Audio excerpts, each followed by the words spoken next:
Hello and welcome to episode 2 of the review and recap series for the OCR History B, History Around Us study on Himley Hall. Now, the first time period that I said that you needed to know in the previous video was prior to 1740. Throughout the course of this video, we're going to be looking at the physical features, the people and the purpose of Himley Manor prior to 1740. Originally, Himley Hall wasn't actually a hall, it was a manor house, and its first recording is in the Domesday Book in the 11th century.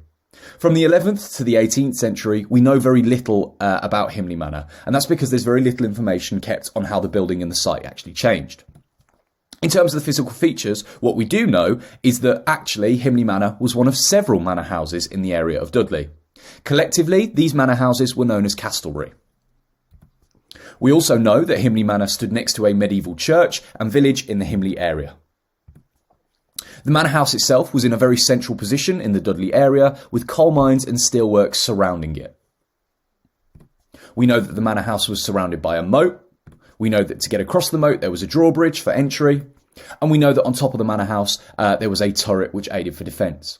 These three features on the right hand side are all very defensive features, and again we'll talk about that in a little bit more detail in the purpose section of this video. Here is one of the earliest recorded images that we have of Himley Manor House, and you can see lots of the physical features that I've just mentioned. You can see that Himley Village and the church is surrounding the estate itself. You can see the moat that surrounds the main building, the manor house itself. You can see the drawbridge that was used for entry and to stop attackers getting into it. And you can also see the turret sticking out the top of the manor house.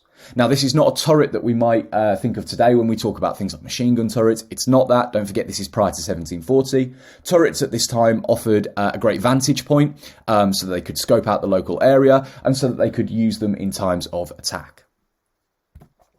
What about the people then that used Himley Manor prior to 1740?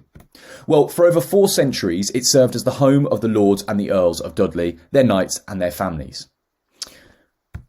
One of the most famous people to have used Himley Manor prior to 1740 was a man called Dudley. Now, because of the central position of Himley Manor, it meant that he was able to experiment in smelting iron ore with coal in the 1600s, making him very wealthy. In 1628, the heiress to the Dudley estate, a woman called Frances Sutton, married a man called Humble Ward. Now, Humble Ward was an incredibly powerful and well-connected man. He was the son of a jeweller and goldsmith to the court of King Charles I. As a result of this marriage, the Ward family inherited the title Lords of Dudley and make Himley Manor one of their homes. Perhaps most famously of all, in 1645, right at the end of the English Civil War, King Charles I and his men, the Royalists, encamped on the grounds of Himley Manor on his way to defeat at the Battle of Naseby in the English Civil War. This is a very significant event because, like I said, it serves to prove that Himley Manor was involved quite significantly towards the end of the English Civil War. So what was the purpose of Himley Manor prior to 1740? Well, because the Dudleys owned many homes, including Dudley Castle, it serves as one of their places of residence. Himley Manor doesn't become their main home until 1646, and the only reason that Himley Manor becomes their main home at this time is because Dudley Castle, the place that they were living at before, was very badly damaged by the parliamentarians during the English Civil War. So in 1646, Himley Manor becomes their main place of residence, their home. You need to learn that phrase, main place of residence. Additionally, though, lots of the physical features that we've mentioned serve as defensive features. Because Himley Manor was a very large manor house at the time, it must also have been capable of defence from attack, because this is a time when there is lots of political change and lots of war. That brings us to the end of our prior to 1740 period. You can see that it's a relatively short period in terms of the knowledge that you need to know, and that's simply because there aren't many changes and we don't have lots of information on it. On the left-hand side are a series of 10 quiz questions that you can have a go at now. Feel free to pause the video and then unpause it again when you would like to go over each of the answers.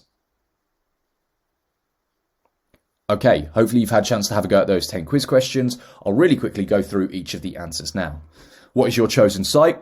Well, I've already said that you need to know your chosen site is Himley Hall. Nowhere on the paper will it mention Himley Hall. It will just say your site. You need to know that that's Himley Hall.